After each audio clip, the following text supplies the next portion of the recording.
வணக்கம் நண்பர்களே, நீங்கள் பார்த்து கொண்டு இருப்பது உங்கள் குங்குமம் ரிவ்யூ. சரி வாங்க வீடியோக்குள்ளே போய் என்ன நடக்க போகுது அப்படின்னு சொல்லிட்டு பார்த்தீங்களன்னா, ஏன்டா இன்னும் குத்தனை காயங்கடா ஆறாமல் ஒரு பக்கம் வழியில் துடிச்சுன்னு இருக்காரு நம்ம கார்த்தி. இது முடிகிறதுக்குள்ள உடனே திரும்ப அவரை பாலும் கிணத்துல தள்ள பார்க்குறாங்க. பாவம் ஆல்ரெடி அவரே தெரியாமல் ஒரு பாலு கிணத்துல விழுந்து இப்போ தான் தட்டு மாதிரி அந்த பாலு கிணத்தை விட்டு வெளியே வந்திருக்காரு.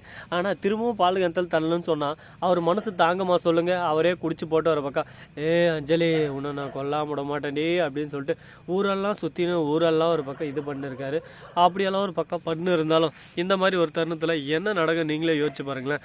வாழ்வே மாயம் இந்த வாழ்வே மாயம் எவன்டி உன்னை பெத்தான் என் கையில் கடிச்சா செத்தான் அப்படின்னு சொல்லிட்டு செம சாங்கெல்லாம் போட்டு நம்ம தலைவன் கார்த்தி ஒரு பக்கம் ஃபீல் பண்ணிருக்காரு. சரி பரவாயில்ல கார்த்தி, எவ்வளோ ஃபீல் பண்ணுற பண்ணு, பிரச்சனை இல்லை. வாழ்க்கைன்னா அந்த மாதிரி கஷ்டம் எல்லாமே வரதாப்பா வரும். என்னப்பா பண்ண முடியும்? கஷ்டம் நஷ்டம் தொக்கம் துயரம் எல்லாத்தையும் தாங்கின்னு போனால் தான் வாழ்க்கையில் எதனா ஒன்று நம்ம திருந்த முடியும். எதுவுமே பண்ணாமல் இருந்தால் நம்ம வாழ்க்கை இப்படியே தான் இருக்கும். சரி ஓகே, நடந்துச்சு. ஒரு பக்கம் ஜான் இருந்துன்னு அவங்க ஒரு பக்கம் தூக்கு கறியா தூக்கின்னு நீ இப்போ மட்டும் கல்யாணம் பண்ணிடலடா செத்துருமாட்டா அப்படின்னு சொல்லிட்டு பிளாக்மெயில் பண்ண ஆரம்பிக்கிறாங்க. ஏன்டா டே, எல்லா படத்துலையும் சரி சீரியலும் சரி இந்த பிளாக்மெயிலை ஒன்று எடுத்துறாங்க. இப்போ தான் நம்ம மல்லி சீரியல் இதை முடிஞ்சு உடனே இந்த சீரியலுக்கு வந்துடுச்சேன். சரி பேசாமல் மல்லிக்கும் நம்ம கார்த்திக்கும் கல்யாணம் பண்ணி வச்சிட்டா எப்படி இருக்கும்? மல்லி சொக்க நல்லா தங்கம், மறுபக்கம் கார்த்தி இன்னும் சொக்க நல்லா தங்கம். இந்த மாதிரியே தான் நம்ம கௌதமும் இலக்கியா இருக்காங்க. இந்த மாதிரி அப்படியே சும்மா ஒரு பக்கம் செட்டாக இருந்தால் எப்படி இருக்கும் நினச்சி பாருங்களேன்.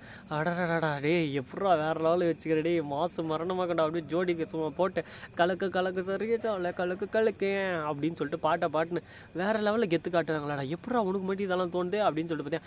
என்னங்க பண்ணுறதே, அதுக்கெல்லாம் ஒரு குடும்பம் வேணும் தோன்றதுக்கெல்லாம், தோண்டி அதை கரெக்டாக அதெல்லாம் எக்ஸ்பெக்ட் பண்ணுறதுக்கு.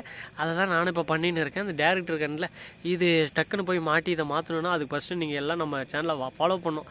நிறைய பேர் வியூஸ் நல்லா வர வச்சிங்களன்னா உடனே அப்படியே சும்மா டேரக்டர் அதை பார்த்துட்டு சரி ஓகே இதுவும் நல்லா தானே இருக்குது அப்படின்னு சொல்லிட்டு இந்த கான்செப்டை ஒரு பக்கம் எக்ஸிக்யூட் பண்ணுறாரு. அதுக்கப்புறம் நம்மளோட ஆட்டம் தான் அதிரடியான ஆட்டமாக இருக்கும். ஒரு பக்கம் நம்ம கார்த்தியும் மல்லியும், மறுபக்கம் இலக்கியாவும் கௌதமும் பார்க்கறதுக்கே ஒரு பக்கம் அருமையாக இருக்கும். சரி இப்படியெல்லாம் ஒரு பக்கம் போயின்னு இருக்க, மறுபக்கம் என்ன நடக்குதுன்னு சொல்லிட்டு பார்த்தீங்கன்னா, அஞ்சலேருந்துன்னு ஒரு பக்கம் எப்படியா அந்த வீட்டை விட்டு போகணுமே, இந்த வீட்டை விட்டு வெளியே போனால் எங்கே போகிறது, என்ன பண்ணுறது, ஏது பண்ணுறது, நம்மளுக்கு யாருன்னா ஒரு நாதை நெட்டு எதனா இருக்கா அப்படின்னு சொல்லிட்டு யாருக்கு ஃபோன் பண்ணால் ஒரு ரெஸ்பான்ஸும் இல்லைங்க. அந்த இலக்கியம் அப்போவே சொன்னால் உன்னை எங்கள் அக்கா வேறுனா எல்லாம் மதிப்பாங்க, இங்கேருந்து போயிட்டேன்னா உன்னை என்னடா கொசுறு நாயனுக்கிடா மதிக்க மாட்டாங்கன்னு சொல்லிட்டு அது உண்மை தாங்க போல அப்படின்னு சொல்லிட்டு அப்போ தான் அவளை செருப்பாக லட்ச மாதிரி புரியுது.